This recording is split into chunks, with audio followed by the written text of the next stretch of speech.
Cuando se anunciaba una inspección, yo tenía que encargarme de que a la hora de echar un rápido vistazo desde la puerta de nuestro barracón, el comandante del lager o el prisionero jefe no le llamara la atención ni una brizna de paja, ni un poco de polvo delante de la estufa, ni cosas por el estilo. El estado de los enfermos que malvivían en ese cuchitril no les preocupaba en absoluto.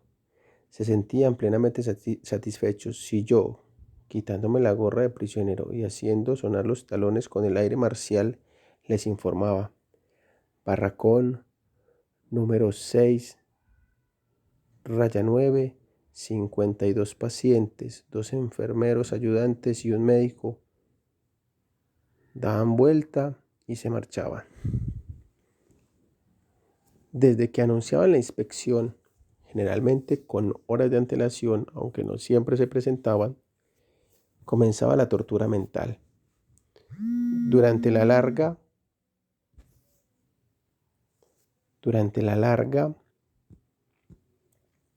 espera me veían obligado a mantener estiradas las mantas, a recoger una a una las pajas que caían de las literas y a desgañitarme gritando a los pobres diablos. Al revolcarse en sus catres, amenazaban con desbaratar a última hora mis esfuerzos de lograr la limpieza requerida. La apatía era más grave entre los enfermos febriles, que solo reaccionaban si se les gritaba. A veces ni los gritos servían, y en esos casos debía hacer un tremendo esfuerzo de autocontrol para no acabar golpeándolos. La propia irritabilidad adquiría proporciones desmesuradas al confrontarse con la apatía de los demás, especialmente en situaciones de inminente peligro, como las temidas inspecciones. La libertad interior. Este intento de descripción psicológica y explicación psicopatológica de las características de los prisioneros del campo quizá induzca a pensar que el hombre es un ser inevitablemente determinado por el entorno. En este caso, un entorno con una estructura insólita, con leyes dominantes y represivas infranqueables, a las que me debía someter. Pero, ¿qué decir de la libertad humana? No hay libertad de la conducta frente al entorno. Es correcta la teoría que concibe al hombre como mero resultado de factores condicionantes, sean biológicos, psicológicos o sociológicos. No es el hombre un producto accidental de sus factores. Y lo que es más importante, las reacciones psicológicas de los reclusos ante el particular mundo del campo de concentración demuestran que un hombre puede escapar a la influencia de su entorno. Carece el hombre en tales circunstancias de capacidad de elección si se limita a anular su libertad de actuar. Se debe contestar esas preguntas desde la óptica de la experiencia y también con arreglo a los prisioneros. La experiencia de la vida en el campo de concentración demuestra que el hombre mantiene su capacidad de elección. Abundan los ejemplos, a menudo heroicos, que prueban que se puede superar la apatía y la irritabilidad. El hombre puede conservar un reducto de libertad espiritual, de independencia mental, incluso en terribles estados de tensión física y psíquica. Los supervivientes de los campos aún recordamos los hombres que iban a los barracones a consolar a los demás, ofreciéndoles su único mendrugo de pan. Quizá no fueron muchos, pero esos pocos son una muestra irrefutable de que el hombre se le puede arrebatar todo, salvo una cosa: la libertad humana, la libre elección personal ante las circunstancias para elegir el propio camino.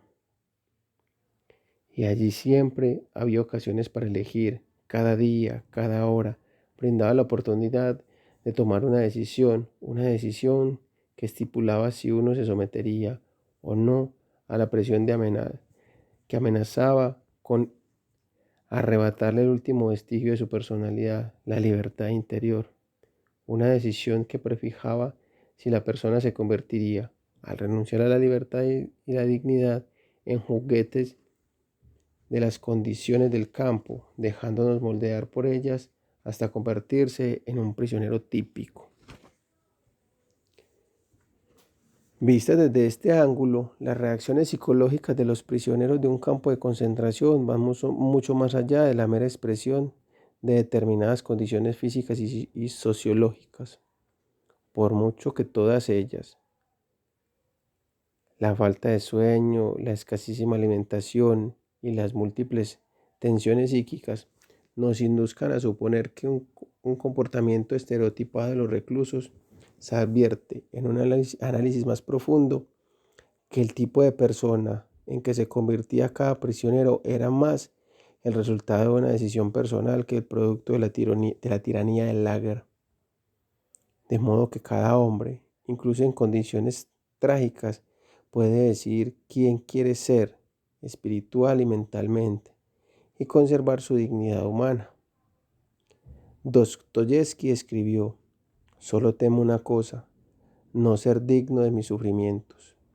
Estas palabras acudían constantemente a mi mente al conocer a esos mártires cuya conducta, sufrimiento y muerte en el campo suponían un testimonio vivo de que el reducto íntimo de la libertad nunca se pierde. Ellos fueron dignos de su sufrimiento.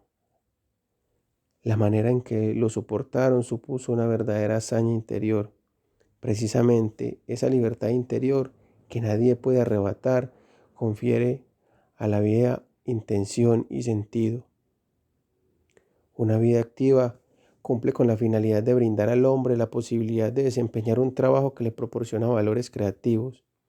Una vida contemplativa también le concede la posibilidad de hallar la plenitud al experimentar la belleza, el arte y la naturaleza, pero también atesora sentido una vida exenta de creación y contemplación que solo admite una única capacidad de respuesta: la actitud de mantenerse erguido ante su inexorable destino, como por ejemplo en un campo de concentración.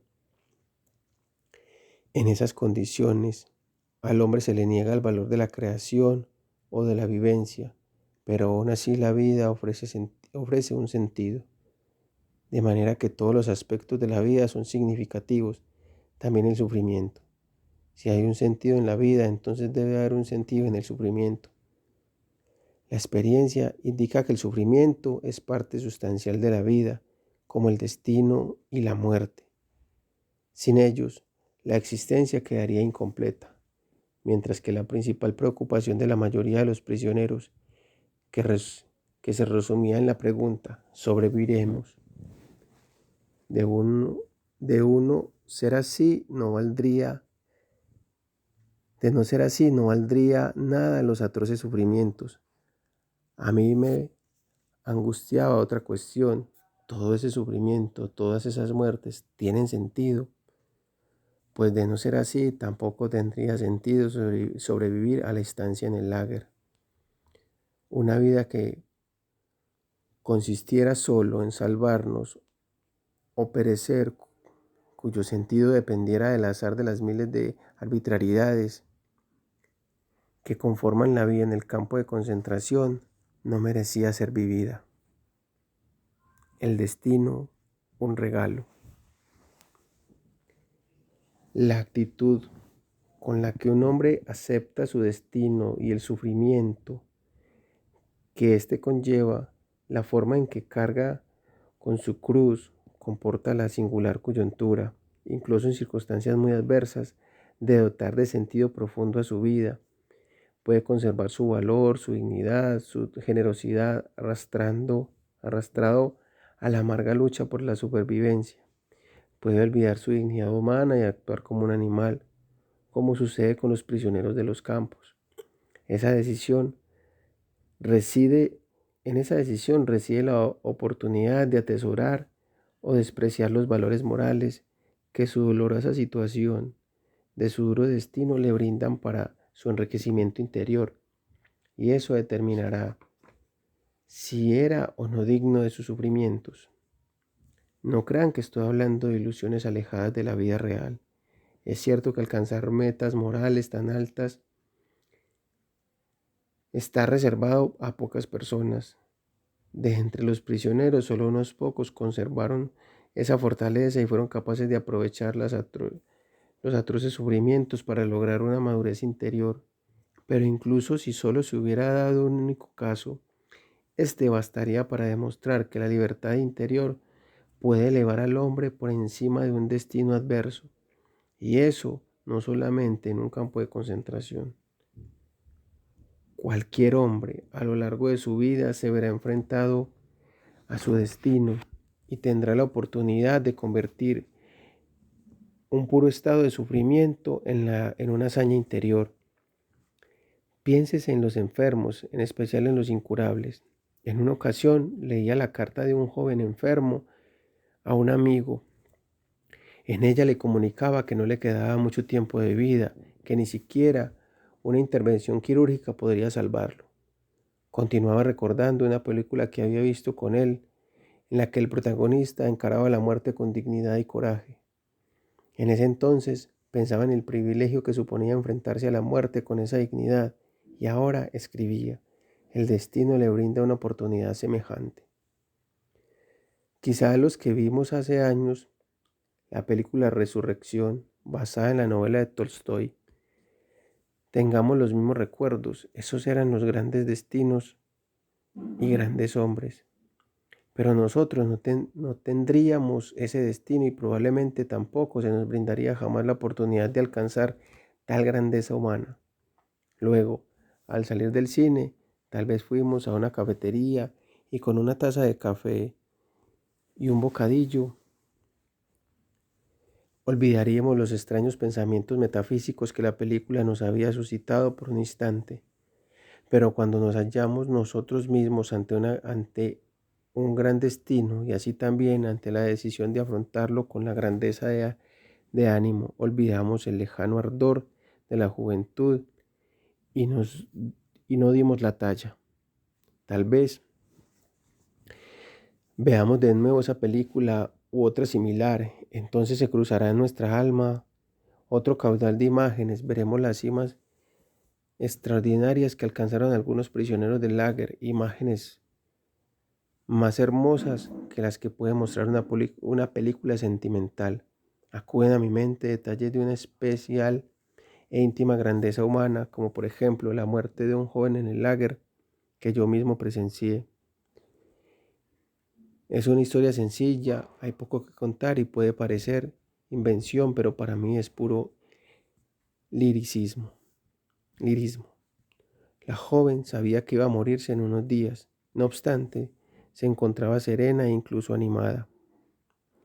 Estoy agradecida de que el destino se haya mostrado tan cruel conmigo. En mi vida anterior fui una niña consentida y no tomaba en serio mis deberes espirituales, me dijo señalando por la ventana del barracón.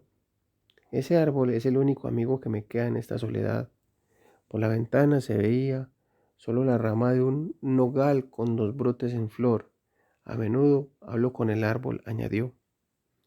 Yo estaba atónito, no sabía cómo interpretar sus palabras, estaba delirando, sufría alucinaciones. Ansiosamente le pregunté si el árbol le contestaba. Sí. ¿Y qué le dice? Me dice, estoy aquí, yo soy la vida eterna.